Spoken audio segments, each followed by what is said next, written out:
This video is a bit personal because this is my main rig, my daily driver, the Intel Rose. I will also discuss why you don't see me building any of the systems that I play with. I bought it in 2010 when my previous computer, the Wood Rose, was really showing its age. The Wood Rose was a single-core AMD running at 1.8 GHz with 4 gigs of memory and an AGP video card.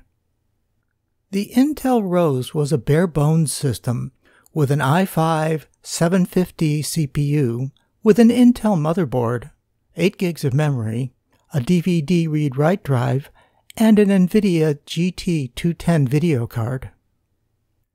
With the exception of a few months after the original motherboard blew and I was scrounging for a replacement, it's done yeoman duties for nearly 11 years.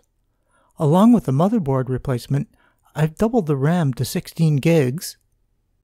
I upgraded the video card first to a GT 630 and then to its present GTX 1050 Ti. I've upgraded the hard drive to an SSD and replaced the original spinning disk with something a little larger for deep storage and backup. It was the first system I tried with an Ubuntu distribution on, moving on from Debian, and I've stuck with either Ubuntu or Xubuntu ever since. But after 11 years, it's starting to become a little long in the tooth. The original i5-750 with 4 cores, 4 threads, at 2.66 GHz is probably holding up the works.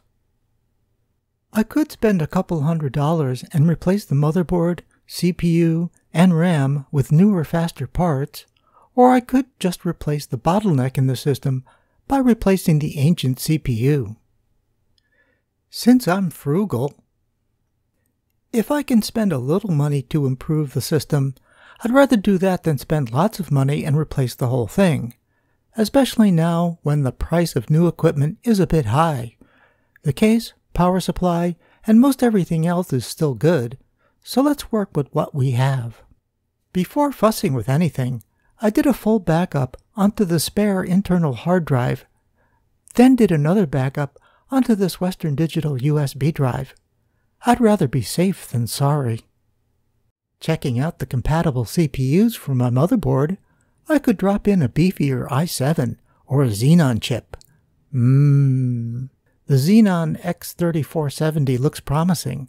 With 4 cores and 8 threads and clocking at 2.9 GHz, it's not the top choice, but it is less expensive than the i7. It's a good compromise.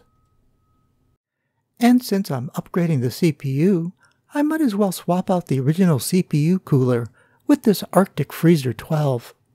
Since it relies more on passive cooling until the CPU really needs to work, it should be one less fan cranking all the time. I have a beef with the Freezer 12. They give you mounting screws for both Intel and AMD sockets, but don't specify which bolt goes with which processor. I took a wild guess and lucked out. In addition, installation was a bit fiddly for me. I have epilepsy. Although my seizures are well controlled with medication, I have a tremor in my hands, which makes fine work difficult. It's also why you don't see videos of me working on my machines. The shaking is too distracting. And you don't see videos of me talking because I'm not photogenic. After swapping out the CPUs, oh dear, black screen. 3 beeps and the power light flashes 3 times. Checking the fine manual. Always download the fine manual first. I discovered this relates to a memory issue. There's also a handy display on the motherboard. Again, this suggests a memory problem. After reseating the memory sticks, my baby boots again and the operating system sees all 8 threads. Xeon goodness. After installing the latest Xubuntu, my baby is back up and running. But things aren't all happy yet. The tremor in my hands sometimes causes me to screw up delicate operations, like plugging the fan plug in correctly. especially if it's in a tight spot. Yep, you guessed it, I blew the fan. It's as dead as a doornail. So I went to my local electronics place and bought a replacement. With a little work with a hacksaw, knife, and some epoxy, it fit right into the fan holder. It may not be pretty, but it works. I've got a replacement on order. Until then, this will be fine, if a bit noisy. That was stressful, even though I was successful. But this may be the last upgrade I'll ever make on this machine. I've maxed out the motherboard memory and CPU.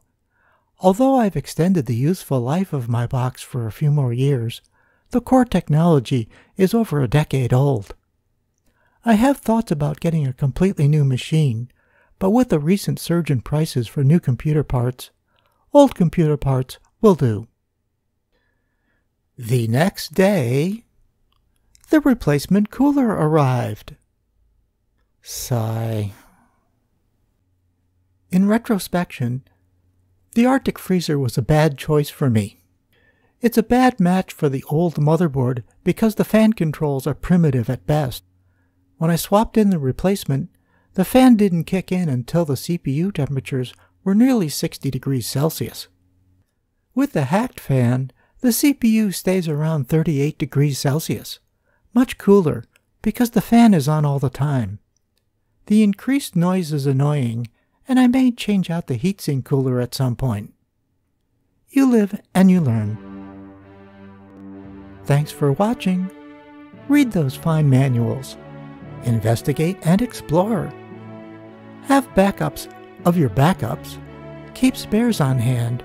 And as always, stay curious.